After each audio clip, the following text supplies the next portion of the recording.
Alhamdulillahi Rabbil Alamin. Allamal Qur'ana khalaqal insana wa 'allamahul bayan. Wa arsala rasulahu bil huda wa dinil haq liyudhhirahu 'ala dini kullihi wa kafa billahi syahida. Asyhadu an la ilaha illallah wahdahu la syarika lah. Wa asyhadu anna Muhammadan abduhu wa rasuluh. Allahumma sholli ala Muhammadin wa ala alihi wa sahbihi ajmain, amma ba'du. Faya ayyuhal hadirun ittaqullaha haqqa tuqatih wa la tamutunna illa wa antum muslimun. Qala Allah ta'ala fi Qur'anil Karim, a'udzu billahi minasy syaithanir rajim. Walan tarda ankal yahud walan nasara hatta tattabi'a millatahum. Qala Rasulullah sallallahu alaihi wasallam, bada'al islamu ghariban wa sayaudu ghariban kama bada'a futuba lil ghuraba. Sadaqa wa sadaqa Rasulullah sallallahu alaihi wasallam. Hadirin sidang Jumat yang dirahmati Allah, pertama kali mari kita bersama-sama memanjatkan rasa puja puji syukur kehadirat Allah Subhanahu wa taala, karena Dialah zat yang telah memberi kenikmatan, taufik, hidayah, inayah pada kita sekalian. Insya Allah kalau kita menghitung nikmat yang Allah berikan, kita tidak akan mampu untuk menghitungnya. Namun alhamdulillah, pada saat ini kita punya dua kenikmatan, di mana dua kenikmatan itu kata Rasulullah SAW, kebanyakan manusia melupakannya, yaitu nikmat sehat dan nikmat luangnya waktu. Alhamdulillah, nikmat dua ini kita laksanakan, kita pergunakan pada detik ini. Kita bisa melaksanakan suatu perintahnya, yaitu melaksanakan sholat Jum'ah bersama. Salawat dan salam semoga tetap tercurahkan pada junjungan kita Nabi Muhammad SAW, pada para keluarganya, pada para sahabat-sahabatnya, insya Allah termasuk kita di dalamnya. Hadirin yang dirahmati Allah, setiap khatib naik mimbar selalu mengajak, terutama pada diri khatib itu sendiri, untuk meningkatkan iman dan takwa kita kepada Allah Subhanahu wa taala dan menjauhi dengan sejauh-jauhnya apa yang telah dilarang oleh Allah kepada kita. Maka dalam kesempatan ini saya akan mencoba dan akan memaparkan sedikit bagaimana situasi dan kondisi umat Islam pada saat Rasulullah SAW menyampaikan ajaran Islam pada saat itu, di mana Islam datang dianggap sebagai asing dan akan kembali lagi nanti kembali seperti asing. Hadirin yang dirahmati Allah, pada saat itu Rasulullah beserta para sahabatnya diintimidasi, diancam, bahkan tidak sedikit yang disakiti dan dibunuh oleh para orang Yahudi dan musyrikin saat itu. Begitu hebatnya para sahabat Nabi mendapatkan tekanan-tekanan, sehingga pada saat itu Rasulullah Muhammad SAW memerintahkan pada sahabat-sahabatnya untuk pindah ke sebuah negeri, kalau di zaman sekarang di negeri Ethiopia, yaitu di negeri Abasa. Di mana di negeri Abasa itu ada seorang raja. Rajanya sangat alim. Rajanya yang sangat luar biasa, melindungi rakyatnya. Keadilan dijaga pada saat itu. Padahal rajanya yang terkenal dengan nama Najasyi seorang Nasrani tulen, namun dia melaksanakan agamanya dengan benar-benar dilaksanakan. Maka pada saat itu sahabat-sahabat Rasulullah Muhammad SAW pindah ke tempat itu, mendapatkan perlindungan yang luar biasa. Di samping itu banyak para rahib dan para pendeta yang soleh-soleh mengelilingi rajanya, sehingga rajanya itu menjadi orang yang benar-benar alim pada saat itu. Ini terdapat dalam surat Al-Maidah ayat 82. Allah berfirman, a'udzubillahi minasyaitonirrajim.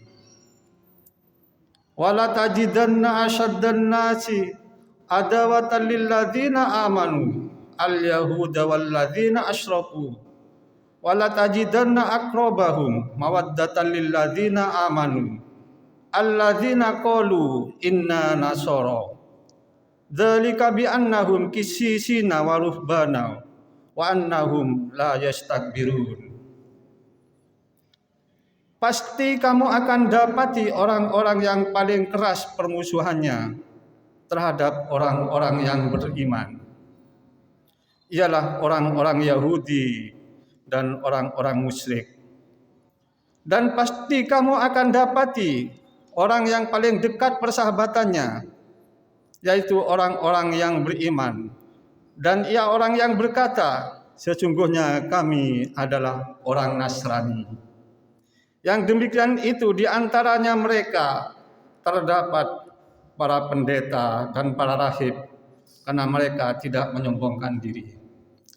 Hadirin yang dirahmati Allah, bisa kita bayangkan seorang raja yang alim dikelilingi oleh para pendeta yang alim, sehingga bisa melaksanakan pemerintahannya dengan adil luar biasa.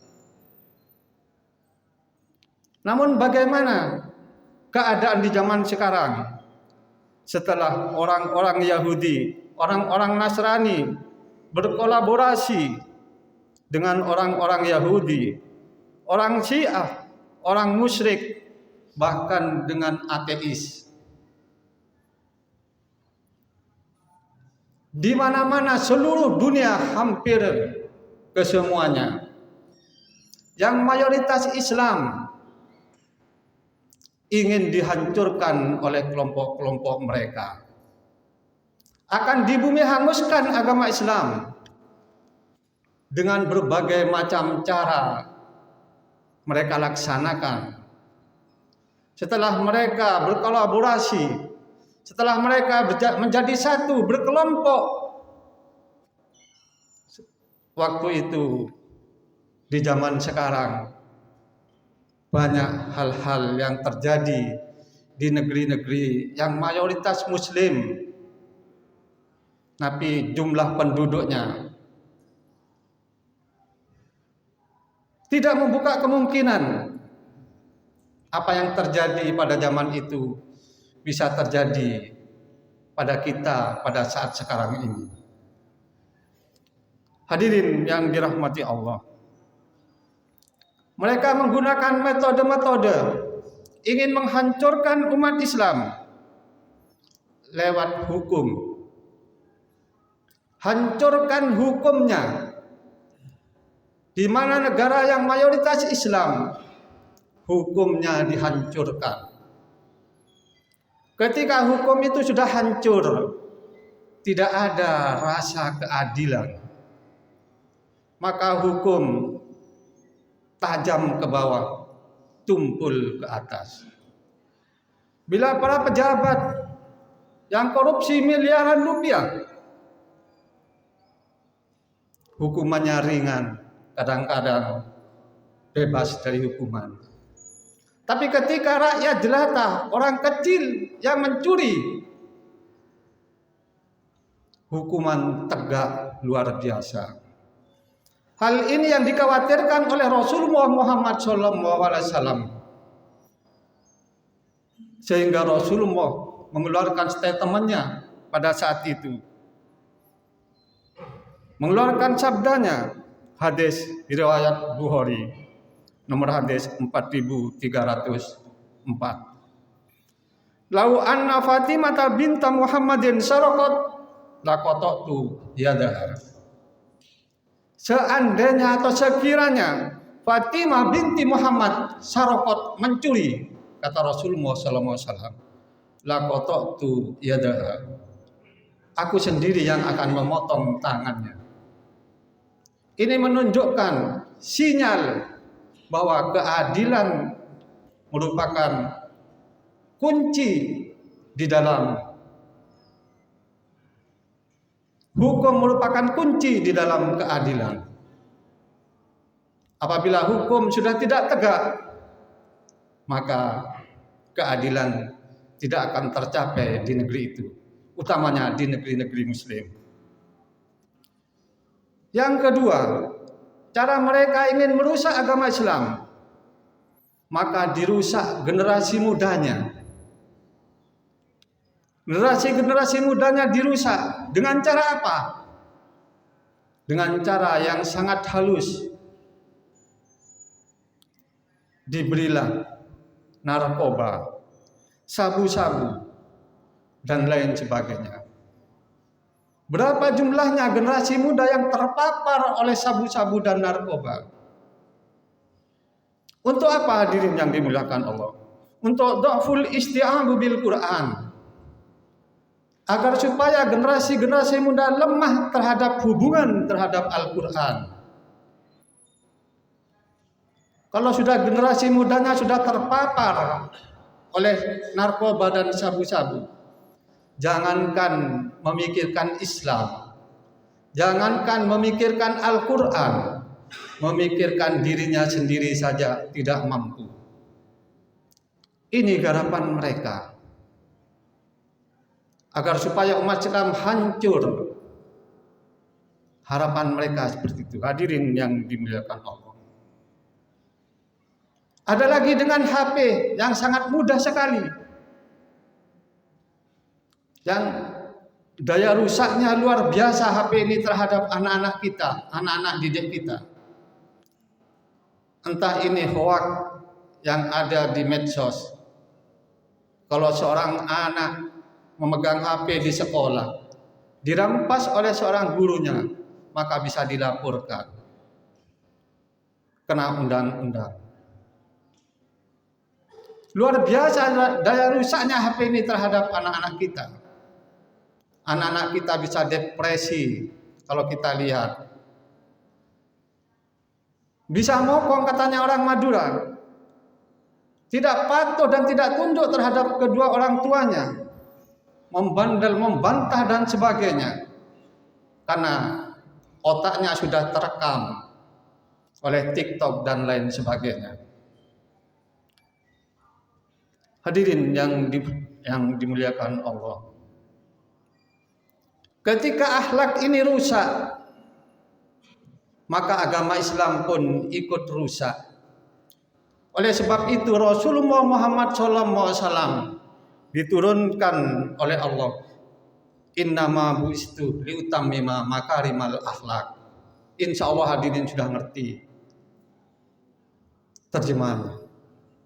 Karena Rasulullah diturunkan oleh Allah untuk menyempurnakan akhlak, karena akhlak pada saat itu rusak. Sebaliknya, ketika nanti akhlak sudah rusak, maka agama Islam pun juga akan rusak. Hadirin yang dirahmati Allah, ketika seorang anak-anak muda, generasi-generasi muda kita tidak peduli terhadap Al-Quran, dhaful isti'abu bil Quran, sehingga jarang hubungannya dengan Al-Quran, lemah hubungannya dengan Al-Quran, disitulah kerusakan-kerusakan akan terjadi. Sehingga ketika Siti Aisyah ditanya oleh para sahabat tentang akhlak Rasulullah Muhammad SAW, beliau menjawab, khuluquhul Quran. Al-Quran itulah akhlak Rasulullah Muhammad SAW. Hadirin yang dirahmati Allah, Yang lebih dahsyat lagi, upaya-upaya mereka ingin menghancurkan umat Islam, yaitu menciptakan lingkungan yang buruk, al-bi'atus sayyi'atu, agar supaya lingkungan tidak kondusif antara umat Islam dengan umat Islam. Mereka memanfaatkan perbedaan yang terjadi di antara umat Islam, maka diadulah umat Islam antara golongan satu dengan golongan yang lain. Sebut saja umpamanya Nahdien atau NU diadu dengan Wahabi, Nahdien diadu dengan Salafi, bahkan Nahdien diadu dengan Muhammadiyah. Gara-gara apa? Gara-gara seorang imam tidak membaca, dijaharkan basmalahnya. Satunya dinyaringkan, satunya pelan atau tidak dibaca sama sekali. Rame di medsos. Saling mencaci, saling menghujat, saling membenarkan diri, saling mengklaim ahli sunnah wal jamaah. Gara-gara seorang imam tidak membaca kunut ketika sholat subuh, rame di medsos. Saya yang benar, saya yang benar. Padahal Rasulullah Muhammad SAW sama-sama pernah mengerjakan. Kalau Bapak Ibu pernah datang ke tanah suci sana, insya Allah Bapak Ibu tidak akan menggerutu ketika di tanah suci sholat subuhnya tidak pakai kunut. Tetapi ketika sholat di masjid-masjid yang ada di Indonesia, luar biasa, setelah keluar dicap Wahabi, dicap Muhammadiyah dan lain sebagainya. Ini yang dimanfaatkan oleh kelompok-kelompok yang tidak senang terhadap agama Islam. Hadirin yang dirahmati Allah, seandainya umat Islam kembali kepada Al-Quran, segala urusan itu akan dipandang dengan enak. Allah telah memberi solusi dalam Al-Quran, surat Hud ayat 118. A'udzubillahi minasyaitonirrajim. Walau syaa rabbuka laja'alan nasa ummatan wahidah wala yajaluna mukhtalifin. Dan jika seandainya Tuhanmu menghendaki, tentu dijadikan manusia itu satu umat. Wala yajaluna mukhtalifin. Tetapi mereka senantiasa berselisih pendapat. Jadi kita berselisih pendapat ini adalah merupakan sunnatullah. Lebih gampang lagi dan elegan kata orang sekarang, solusi yang Allah berikan kepada kita ketika kita berbeda pendapat, lana a'maluna walakum a'malukum. Amal kami, amal kami, amal kamu, amal kamu. Maka yang penting fastabiqul khairat, berlomba-lomba dalam kebaikan. Hadirin yang dirahmati Allah, Rasulullah SAW pernah berpesan kepada kita dalam hadisnya, diriwayatkan oleh Muslim, nomor hadis 2669. La tattabi'una sananal ladzina min qablikum shibran bi shibrin wa dira'an bi dira'in hatta law dakhalu fi juhri dabin la tattaba'uhum. Qulna ya Rasulullah al yahudu wan nasara, qala faman. Sesungguhnya kalian akan mengikuti jalan orang-orang sebelum kalian, sejengkal demi sejengkal, sehasta demi sehasta, sampai jika orang-orang yang kalian ikuti masuk ke dalam lubang yang sangat sempit sekalipun, pasti kalian pun akan mengikutinya. Kulna ya Rasulullah, para sahabat waktu itu bertanya, Al-Yahudu wan Nasara, apakah yang kami ikuti itu Yahudi dan Nasara ya Rasulullah? Qala, kata Rasulullah, faman. Iya, betul. Maka kamu akan mengikuti orang Yahudi dan Nasara sejengkal demi sejengkal. Tapi kadang-kadang kita tidak merasakan kalau kita mengikuti ajaran mereka. Ambil saja satu contoh, ketika kita hadir di pesta pernikahan, makan sambil jalan, itu bukan ajaran orang Islam.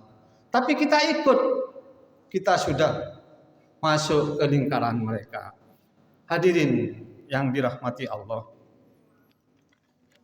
yang paling mengherankan buat kita, kadang-kadang sesama orang Islamnya menyalahkan satu dengan lainnya gara-gara hal yang seperti itu. Apakah ini yang sudah sampai kata Rasulullah Muhammad SAW bahwa umatku terkena penyakit wahan, yaitu hubbud dunya wa karahiyatul maut. Kalau sudah umatku terkena penyakit wahan, senang hidup di dunia, takut mati, maka tidak akan banyak orang-orang yang berani menyampaikan kebenaran di negeri kita ini. Bahkan kata Syekh Muhammad Abduh pernah berkata, Al-Islamu mahjubun bil muslimin. Orang Islam itu jumud dengan orang Islam sendiri. Hadirin yang dirahmati Allah, demikian khutbah yang dapat kami sampaikan. Mudah-mudahan ada guna dan manfaatnya buat kita dan buat hadirin yang dirahmati Allah. Barakallahu li wa lakum fil Qur'anil azim wa nafa'ani wa iyyakum bima fihi minal ayati wa dzikril hakim. Aqulu qouli hadza wa astaghfiruhu innahu huwal ghafurur rahim.